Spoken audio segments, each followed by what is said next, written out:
Assalamualaikum warahmatullahi wabarakatuh. Kamis 9 Juni 2022, Kampung Nagara, Pos Mawar 1 sedang melaksanakan posyandu kelas ibu hamil dan melakukan penyuluhan tentang pemeriksaan laboratorium di UPT Puskesmas Kibin. Kita tonton ya videonya ya. Pembunuhannya lewat sini.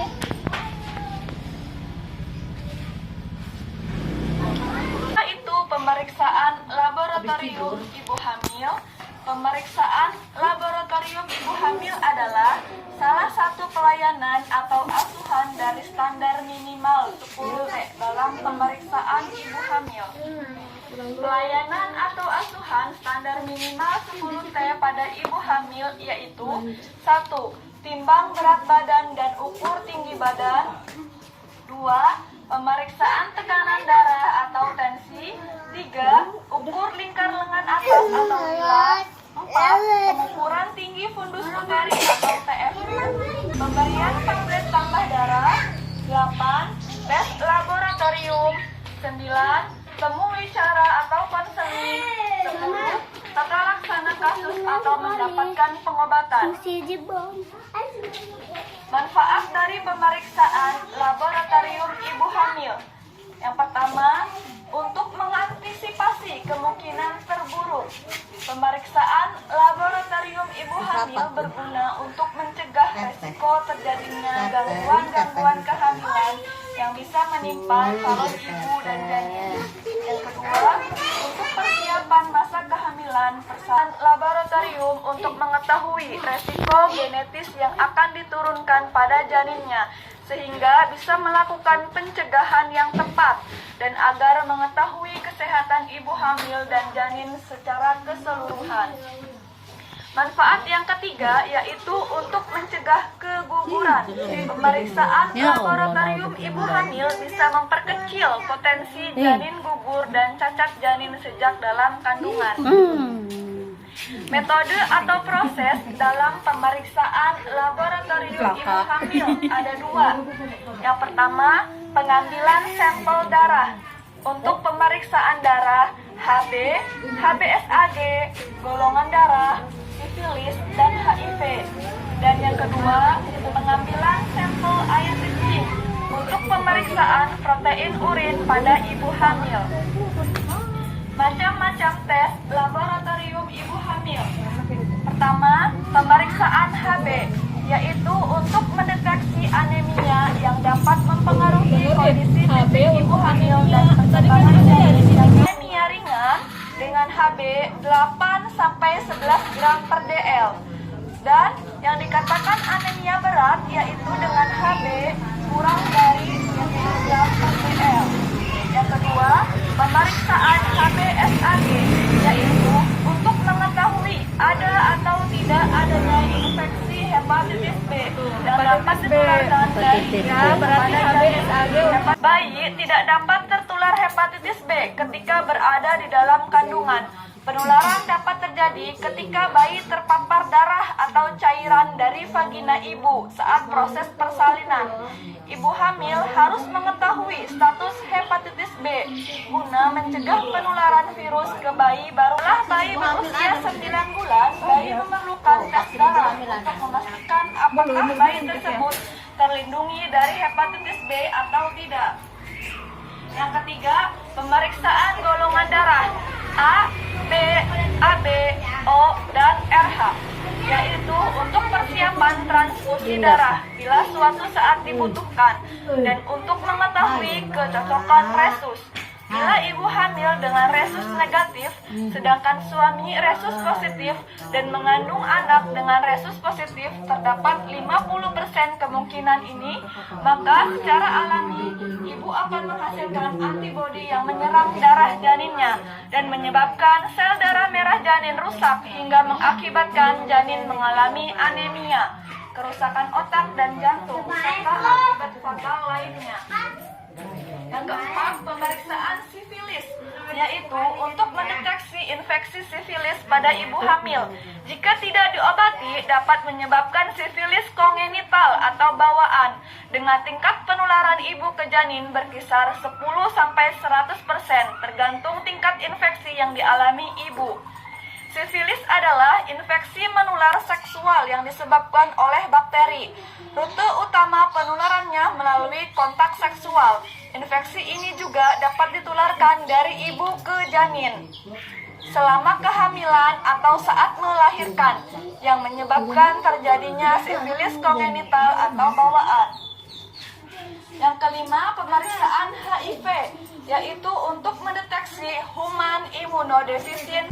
Yang keenam, pemeriksaan protein urin, yaitu untuk mendeteksi apakah terdapat protein pada urin, yang merupakan salah satu tanda preeklamsi pada ibu hamil. Tekanan darah tinggi dalam kehamilan dapat merupakan tanda awal dari preeklamsi. Bila terjadi preeklamsi, gejala yang paling umum adalah sakit kepala, gangguan penglihatan, muntah, dan bengkak. Terkadang, preeklamsi bisa berkembang menjadi kondisi yang mengancam nyawa yang disebut eklamsi. Eklamsi adalah suatu hipertensi emergensi dan menyebabkan beberapa komplikasi berat seperti kejang. Ya, diperiksa kan misalnya ya.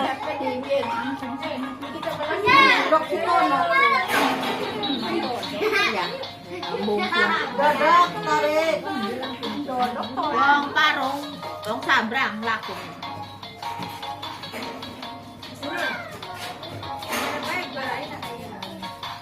Ada nganggur. Mau coba lagi. Lanang be. Kita gangkol coba lagi lanang.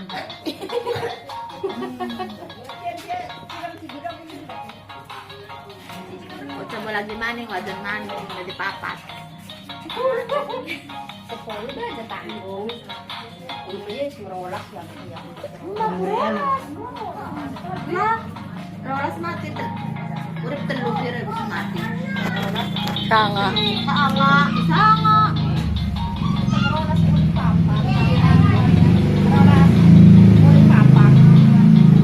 Timbang, dia ukur tinggi badan.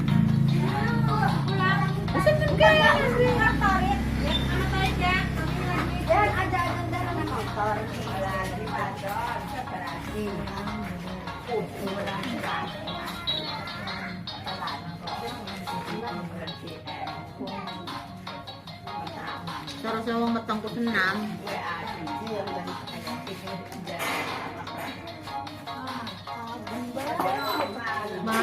Periksa dia ke pendaftaran lagi.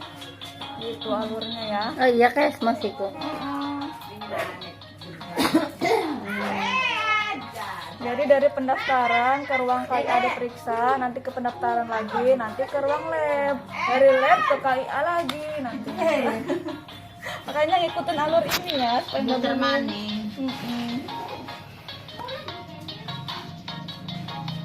Tadi belakang ruangannya ya.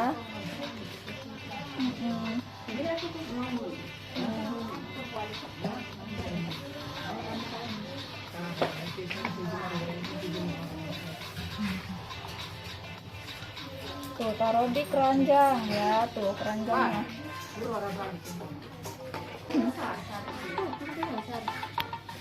Berora nong kebalik kan nong. Berora.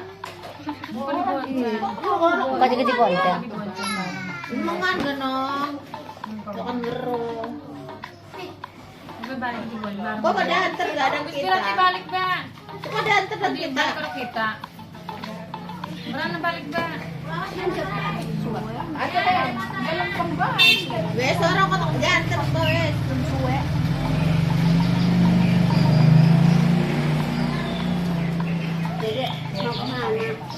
Ya.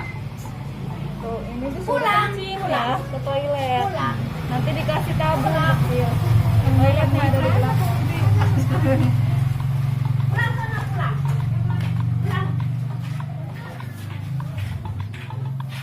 Taruhnya di sini ya. Ini nggak boleh didudukin, soalnya kan ada air kencingnya kan ya. Takut najis segala ya kena baju.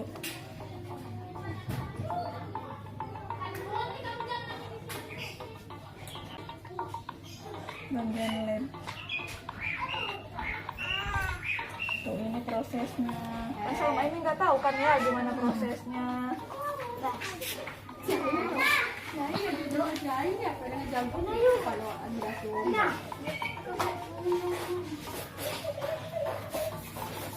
Ya kayak cilik tuh lah udah kepus.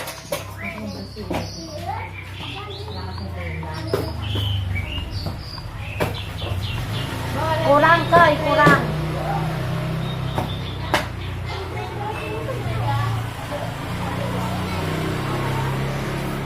Itu macam ini makanya.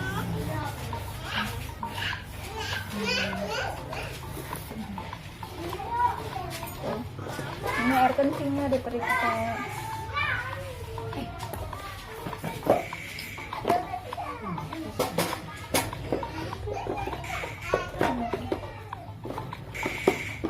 Nggak boleh salah-salah apa lagi?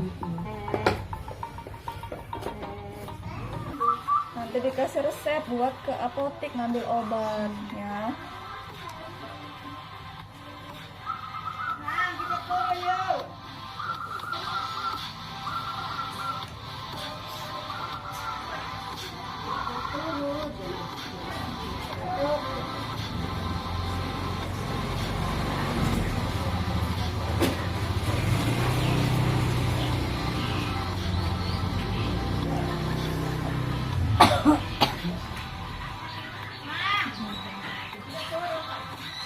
Tuh apoteknya ya, situ ya. Taruh di situ di keranjang ya, di bawah jendela.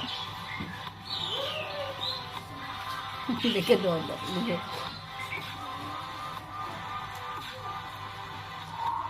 Udah ada pulang selesai. Gitu ya alurnya ya. Nanti di sana jangan bingung ya. Mau ngeliat lagi bisa di YouTube. Ini adanya di YouTube ya videonya ya. Takutnya nanti di rumah pengen tahu apa sih tadi manfaatnya apa gitu kan dari lab itu kan. Pemeriksaannya untuk apa. Cari aja namanya Enda Wahyuni di YouTube ya. Nih sekarang kita isi lagi ya pertanyaannya. Pasti nanti jawabannya ada yang beda ya kan? Ini kayak mas orang kan juga kok. Iya. Mas Dela paling enggak bisa Sok ngabar. diisi dulu. Bukannya ada.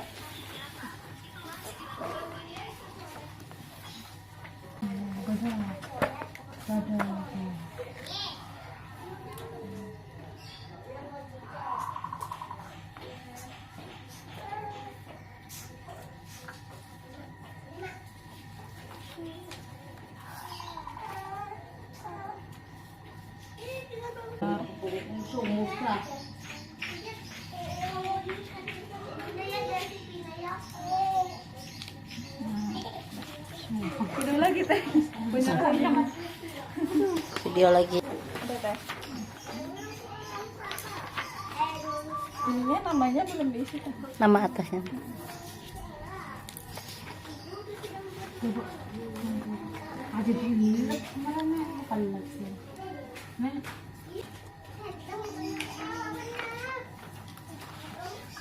Ya udah.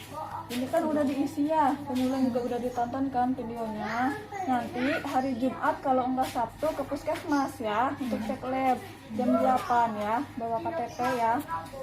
Sama bawa buku PIN-nya dibawa. Ya udah, ditutup ya ini penyuluhannya ya. Ya udah, Meriksa. makasih ya buat ibu-ibu. Assalamualaikum warahmatullahi wabarakatuh. Waalaikumsalam.